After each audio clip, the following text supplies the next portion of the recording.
अगर आप vegetable gardening कर रहे हैं तो अक्सर गमले कितने भी ग्रो बैग खरीद लें, चाहे मिट्टी के गमले खरीद लें, आपको ग्रो बैग की कमी हो ही जाती है। और उस स्थिति में हम लोग यूज करने लगते हैं पॉली बैग के ग्रो बैग या फिर बोड़े के ग्रो बैग, क्योंकि यूज करना भी ज़रूरी है। प्लांट इतने सारे रहते हैं तो इन प्लांटों को लगाने के लिए वेस्ट पॉली बैग की आवश्यकता पड़ती ही है। तो हेलो फ्रेंड्स, आप सभी का स्वागत है फिर से एक नए वीडियो के साथ। आज के इस वीडियो में आपको बोड़े के ग्रो बैग आपको बनाना सिखाऊंगी, जिसे बनाना बहुत ही इजी है और उसे बनाकर आप विभिन्न तरह के वेजिटेबल्स के पौधे आप लगा सकते हैं और ये टिकाऊ भी होते हैं। 1 साल तो आराम से एक बोड़े वाले ग्रो बैग चल जाते हैं। तो चलिए मैं ग्रो बैग भी बनाना सिखाऊंगी और इसमें मिट्टी भरना भी बताऊंगी और इसमें मैं लगाने वाली हूँ चना। तो ज़्यादा देरी ना करते हुए वीडियो की शुरुआत करती हूँ।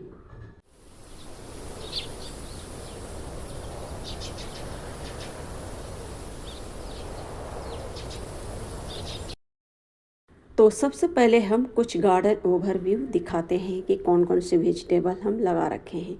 यहाँ पर देखिए चना लगे हुए हैं, बैगन लगे हुए हैं। ये बैगन है जिसकी मैं विंटर में प्रूनिंग कर दी थी। यहाँ पर चना आप देख सकते हैं और यहाँ पर वेस्ट पॉली बैग में टमाटर के एक एक पौधे मैं शिफ्ट कर रखी हूँ। यहाँ पर बोड़े में भी कुछ टमाटर के पौधे लगा दी हूँ, क्योंकि बहुत सारे टमाटर के पौधे मैं सीड से ग्रो कर रखी थी। यहाँ पर लगे हुए हैं टमाटर, आप देख सकते हैं। टमाटर तो इतने सारे टमाटर के पौधे भर चुके हैं कि ऐसा लग रहा है कि मानो कुछ दिनों में मुझे टमाटर खरीदने की भी आवश्यकता नहीं पड़ेगी। 2 ग्रो बैग में टमाटर बिल्कुल आ रहे हैं, एक में तो आ रहे हैं लेकिन एक में आना शुरू हो गए हैं। छोटे छोटे टमाटर आप देख सकते हैं लगने शुरू हो गए हैं और इसमें भी फूल आना शुरू हो गए हैं। ये मूली के फूल हैं, आप देख सकते हैं, और इसमें मूली के बीज भी तैयार होने शुरू हो गए हैं।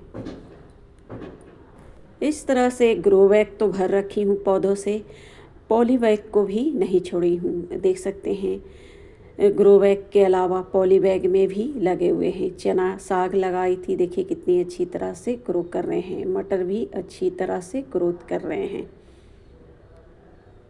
और ये देखिए भिंडी जो लगाई थी, भिंडी भी नन्हे नन्हे पौधे निकल चुके हैं, जिसका वीडियो भी आप लोगों के साथ शेयर की हूँ। यहाँ पर खीरे की बेल आप देख सकते हैं, इसकी भी अच्छी ग्रोथ हो रही है। थोड़े से मिट्टी की गुड़ाई करनी बहुत ही ज़रूरी है। यहाँ पर लगे हुए हैं आलू, ये देख सकते हैं, और यहाँ पर लहसुन लगे हुए हैं, धनिया लगे, और ये पुरानी मेथी है। और यहाँ पर देखिए जो मटर मैं लगाई थी, जिसका वीडियो भी आप लोगों के साथ शेयर की थी, मटर भी नन्हे नन्हे पौधे निकल चुके हैं। ये तोरी के जर्मिनेशन बीज डाली थी, आप देख सकते हैं पौधे भी निकलने शुरू हो गए हैं। और सेम फली में आप देखिए सेम भी छोटे छोटे नन्हे नन्हे सेम आपको दिख रहे हैं। सेम की मुझे हार्वेस्टिंग लग रहे हैं 2-3 मंथ मुझे अच्छी तरह से मिलेंगे। ये देखिए लौकी में ट्रू लीव्स निकल चुके हैं। और जितने सारे ये टमाटर के पौधे देख रहे हैं, कुछ को मैं अलग करके बोड़े में शिफ्ट की हूँ। जैसे जैसे मैं गमले तैयार करूँगी, इन सभी टमाटर को अलग शिफ्ट कर दूँगी, क्योंकि इसमें सिर्फ बड़े बेल वाले सिर्फ लौकी ही रहेंगे, क्योंकि बेल वाले पौधे के लिए ज़्यादा स्पेस, ज़्यादा फर्टिलाइज़र की आवश्यकता पड़ती है। तो इसमें टमाटर के पौधे मैं अलग कर दूँगी। यहाँ पर देखिए चना वगैरह लगे हुए हैं। तो चलिए ग्रो बैग बनाना शुरू करती हूँ। ग्रो बैग बनाने के लिए आपको कहीं भी जाने की आवश्यकता नहीं है। अक्सर चावल आटा आपके घर में आते हैं। बस आपको करनी क्या है, बोड़े को आपको लेनी है और बस इस तरह से, जैसे कि आप वीडियो में देख सकते हैं, आपको उल्टा कर लेनी है। आप चाहे तो वैसे भी रख सकते हैं, मैं अक्सर उल्टा कर लेती हूँ इस तरह से। ये देख सकते हैं, इस तरह से उल्टा कर लें। और ये ग्रो बैग बिल्कुल फ्री में आपके घर में कुछ ना कुछ बहाने आते ही रहते हैं। बस उल्टा करके आपको करनी क्या है, ऊपर के ग्रो बैग को आपको नीचे तक आपको ले जानी है, जैसे कि आप वीडियो में देख सकते हैं। चारों तरफ से घुमाते हुए बिल्कुल नीचे तक आपको ऊपर के भाग को नीचे तक ले जानी है। इस तरह से ग्रो बैग अगर डबल फोल्ड में कर देते हैं तो थोड़े से मजबूती प्रदान हो जाती है। इस तरह से ये देख सकते हैं। इस तरह से आपको पूरे ग्रो बैग को बना लेनी है। तो ग्रो बैग बिल्कुल आसान तरीके से, बिना किसी मेहनत से, आप बिना सिलाई कटाई किसी भी की ज़रूरत नहीं है, बिल्कुल सिंपल तरीके से इस तरह से ग्रो बैग आप बना सकते हैं। अब ग्रो बैग तो बना ली हूँ, चलिए इसमें मिट्टी भी भरना शुरू करती हूँ। तो चलिए देखते हैं मिट्टी मैं किस प्रकार से भरती हूँ। मिट्टी भी आप कोशिश करें कम मिट्टी में आप ग्रो बैग को भरें।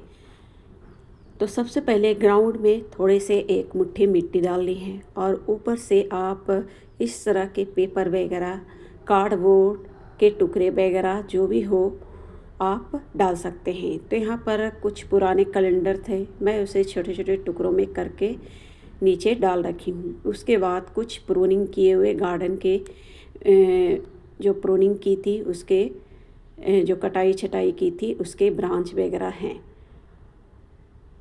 और उसके अलावा आप चाहें तो इसमें सब्जियों के छिलके, फ्रूट के छिलके वगैरह डाल सकते हैं। उसके अलावा मैं सूखे पत्ते डाली हूँ और फिर दोबारा से आप देख सकते हैं ये गोबर के कंडे डाल रखी हूँ। ये देखिए, ये 2 साल पुराने हैं इस तरह के चूर्ण वाले कंडे, जो अक्सर आपको दूध वाले दुकान के पास आपको आसानी से मिल जाएंगे।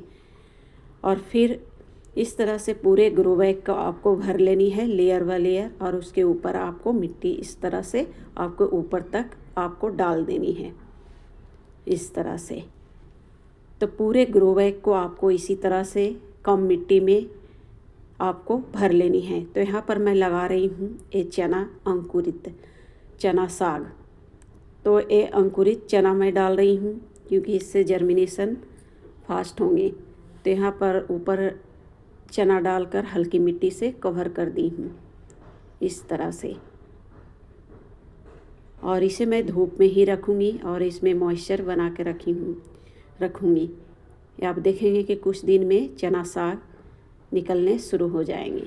तो इस तरह से ग्रो बैग आप बनाकर विभिन्न तरह के साग सब्जियां आप लगा सकते हैं। यहाँ तक कि आप बड़े बड़े ग्रो बैग अगर यूज करते हैं बोड़े वाले, तो आप उसमें बेल वाले पौधे भी आप लगा सकते हैं।